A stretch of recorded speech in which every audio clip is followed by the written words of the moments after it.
Yaqin Sharqdagi keskin vaziyat, harbiy harakatlar va minglab odamlar xavf ostida.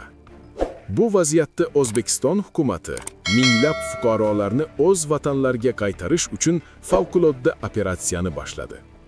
Qisqa vaqt ichida 10 mingga yaqin o'zbekistonliklar evakuatsiya qilindi. Bu qanday amalga oshirildi? Odamlar qaysi mamlakatlardan qaytarildi? Chet elda hali ham vatandoshlar bormi? Endi batafsil. Assalomu alaykum. Siz bilan Turfa xabar kanali.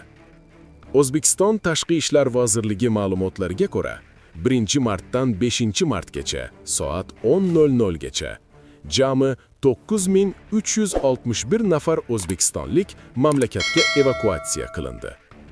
Bu operatsiya qisqa vaqt ichida amalga oshirilgan eng yirik gumanitar tadbirlardan biridir. Ma'lumotlarga ko'ra, evakuatsiya qilingan fuqarolarning aksariyati Saudiya Arabistonidan qaytarilgan. Saudiya Arabistonida ishlayotgan va yashayotgan minglab o'zbekistonliklar charter reyslari orqali mamlakatga qaytarildi.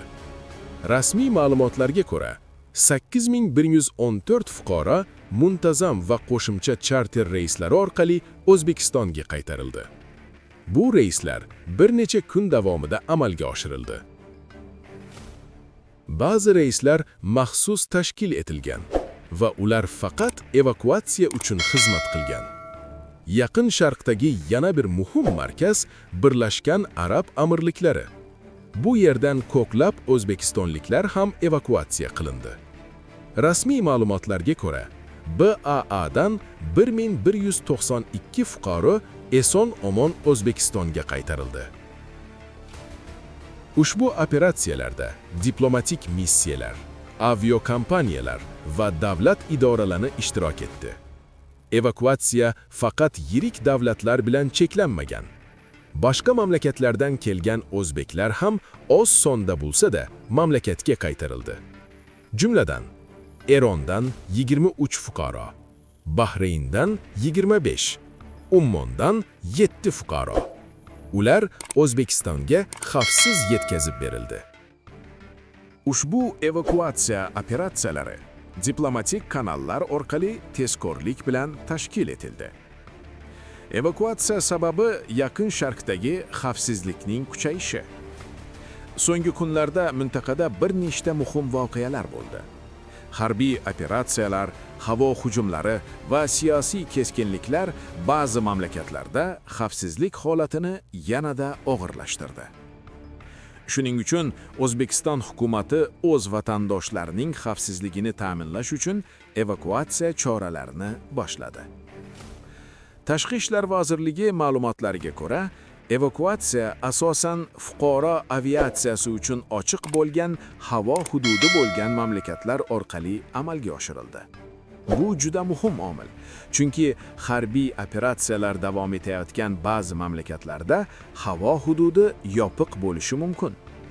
Shuning uchun evakuatsiya reyslari faqat xavfsiz va ochiq yo'nalishlar orqali amalga oshirildi. Rasmiylarning so'zlariga ko'ra, evakuatsiya jarayoni hali ham davom etishi mumkin. Havo maydoni ochilishi bilanoq mintaqaning boshqa mamlakatlarida ham evakuatsiya reyslari tashkil etilishi aytildi. Bu chet elda qolib ketgan o'zbekistonliklar uchun qo'shimcha imkoniyatlar yaratilishi mumkinligini anglatadi.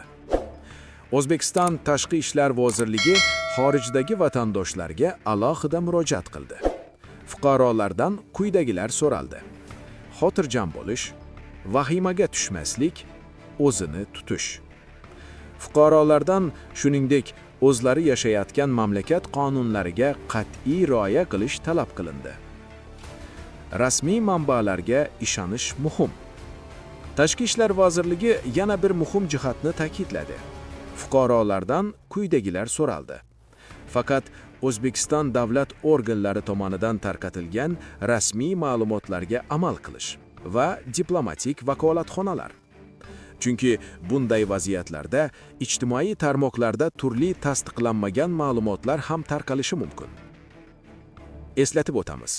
Yaqin Sharqdagi keskin vaziyat tufayli o'zbekistonliklar bundan oldin ham evakuatsiya qilingan edi.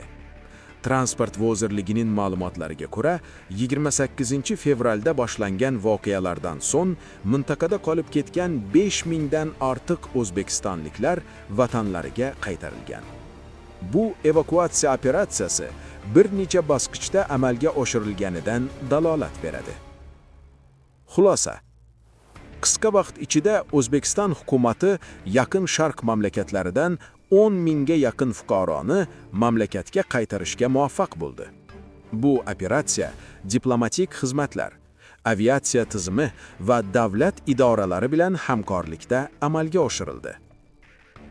Evakuatsiya jarayoni hozircha davom etishi mumkin. Yaqin Sharqdagi vaziyat qanday rivojlanishi hali noma'lum.